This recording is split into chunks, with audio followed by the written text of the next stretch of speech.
2024 just keeps on getting worse and worse for those who serve Hollywood. It's obvious that this is the year of the truth. Everyone who operates in darkness will be brought to the light. If you're up to no good behind the scenes, you better hide, as you might be next. A couple of days ago, it was the CEO of Abercrombie who was arrested and exposed. Today, it's the drill rapper Lil Durk who was arrested for putting a hit on his rival Quando Rondo. Hey guys, I hope all is well. Welcome back to The Truth Is, where I drop new videos every other day exposing the truth. In today's episode, we will be talking about Lil Durk getting arrested for putting a hit on his rival Quando Rondo. But before we begin, I just wanted to let my patrons know that a new Patreon exclusive video drops later today. This Patreon exclusive is about the monster Woody Allen and his crimes against his own daughters. If you're a Patreon member or a Truth General member, you can expect that video later today. If you're a Truth General member, make sure you head over to my channel's community wall to be able to see the link to the video. Now, if you're not a Patreon member, you should consider joining.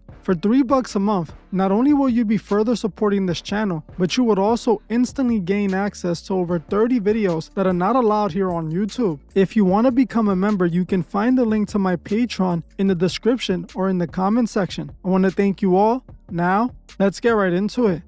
For the last 3 years, I have repeatedly said that drill music was the worst thing to happen to this generation. So many kids have lost it all due to what this genre promotes. A couple of years back, when the drill music scene took over, we saw the rise of violent crimes in every city where drill music was becoming popular. In New York City alone, so many kids lost their lives from beef that was played out on drill songs. The genre shouldn't be called drill music, but death music. Wherever it goes, it leaves a pile of bodies and grieving mothers. The worst part about all of this was the record labels were getting richer while the youth were destroying each other for them. The labels profited off every single death. While the mothers were burying their children, the record labels were filling up their pockets. Every time a drill rapper passed away, the record labels made millions, not only from music streams, but from life insurance policies they would open up on the artists. Drill music destroyed a whole generation. The rappers that didn't end up in a box under dirt ended up in a prison cell.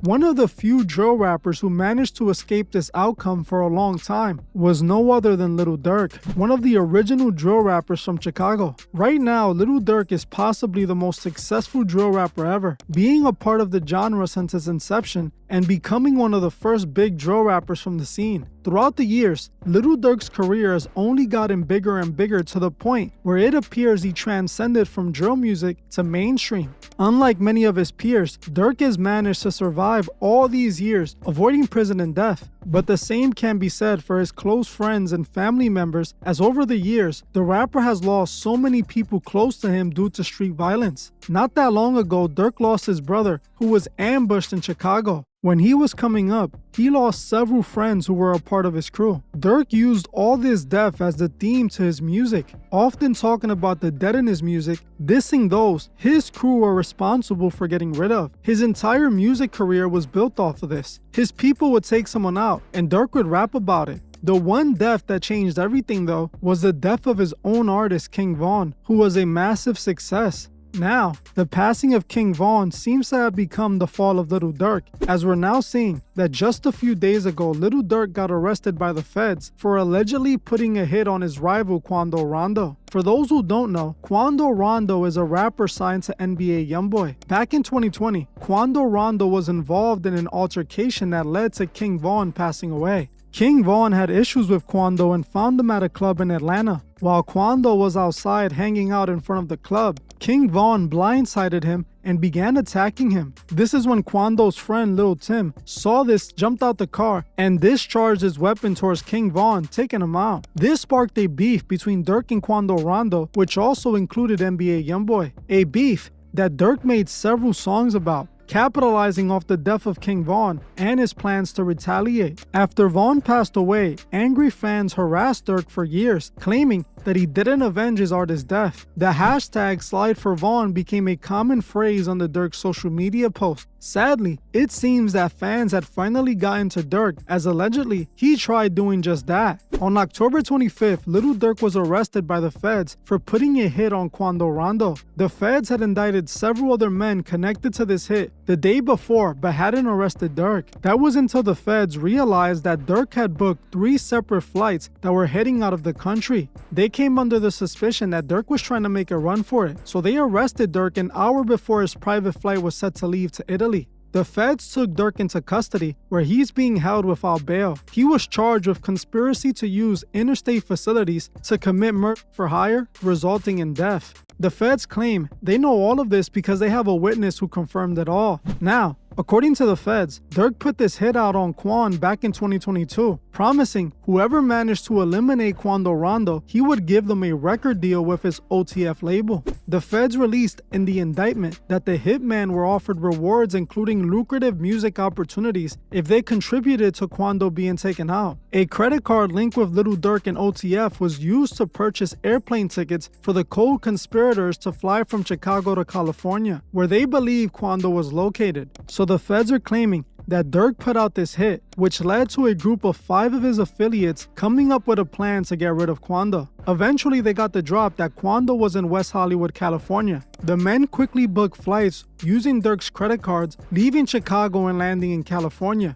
They quickly began searching for Quando, and when they found him, they began stalking him and following him for several hours. Eventually, they chose to strike when Quando's vehicle stopped at a gas station. Durk's guys began unloading into the SUV Quando was in. Fortunately for Quando, he survived the incident, but unfortunately for his passenger, they wouldn't. A close family member of Quando passed away due to this hit, as he was struck instead of Quando. Videos of Quando crying over the passing of his cousin quickly went viral, and since that very moment, people felt that Durk was the man responsible for this. Everyone online was finally saying that he finally slid for Vaughn, just like the internet trolls who were antagonizing him begged him to do. Lil Durk let the internet influence him to crash out, and he crashed out in the worst way. Now, the feds are looking to give him life for putting the hit out on Quando. This entire situation happened after one of his crew members snitched on Durk and even wore a wire. It's being reported by some blog sites that he was wearing a wire for years, where he managed to capture conversations of Durk allegedly talking about the payment for the hit on Quando. So after years of Durk rapping about his guys never snitching, it turns out that one of his guys did just that. The most important thing I got out of all of this was Durk offering a record deal to whoever took out Quando. This has to be the clearest example of sacrifices in the music industry. Here we have Lil Durk promising a lucrative record deal for the price of a body. This is Durk requiring a blood sacrifice in order to join his record label. There is no other way to put it. He didn't even care if the person was a good artist or not. Whoever caught the body would get signed. This is similar to what just happened in the Young Dolph situation. One of the men who were hired to take out Young Dolph by Big Juke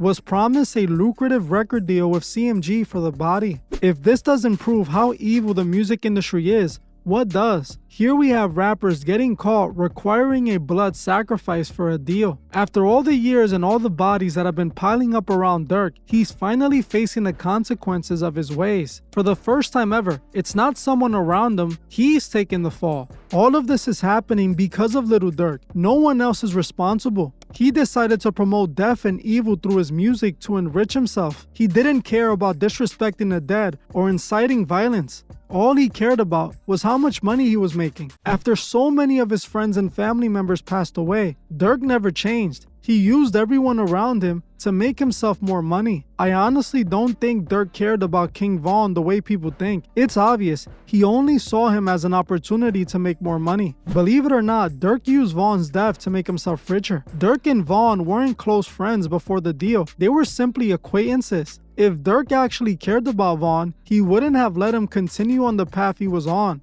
Instead, he monetized it and made millions off his persona. Durk encouraged it because he knew it would sell more records. He used Von to push himself to the top. When Von passed away, Durk only got bigger and bigger. And in my opinion, I think Von's death only benefited Lil Durk. He not only capitalized off his death, but he also cleared his criminal charges because of his death. Remember, Lil Durk and King Von were both facing some serious charges. They were facing charges over robbing a man in Atlanta. While Durk and Vaughn were initially both charged, after Vaughn passed away, the charges were dropped from Durk and only Vaughn was seen as the man responsible. Even though Durk was caught on camera unloading his weapon at the victim, Vaughn passing away was the best thing that can happen to Lil Durk. Some of you might be thinking, then why would he put a hit on Quando then? I believe the only reason Durk even put the hit on Quando was to protect his reputation. The internet was clowning him for not avenging Vaughn's death after making hundreds of songs about sliding for his fallen brothers. He knew that this narrative wasn't helping his cause at all. He also knew that if his people would have successfully gotten rid of Quando, he would have gotten all the credit. This would have made him even more popular than he is now. He would have made so much money by making hundreds of songs talking about it. I do not feel bad for Durk at all. He created this situation for himself. His love for money had him doing evil that was monetized by the record labels.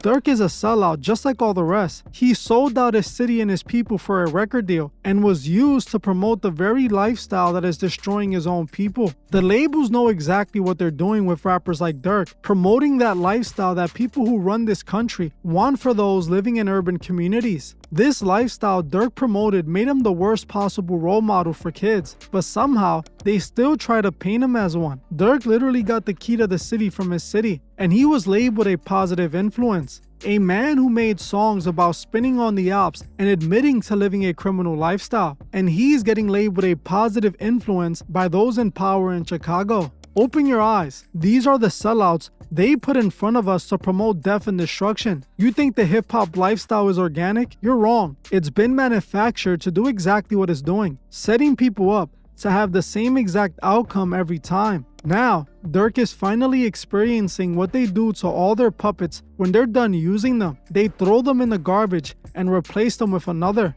Now the very lifestyle that made Durk rich and famous is gonna be the reason why he spends his life in prison. Was it worth it to gain the whole world if it's at the price of your soul? The fact that Durk wanted these artists to catch a body so he can give them a record deal is true evil. That should tell you enough how demonic this industry truly is. As fun as they make it look, it's truly just an evil, cold, soulless place. It's time people wake up and stop idolizing these sellouts. Focus on your walk with God and your path to becoming as good as you can be. Trust that God would guide you in the right direction. Well, I'm gonna end this one here. I want to thank you all for watching, and I'll see you guys in the next one.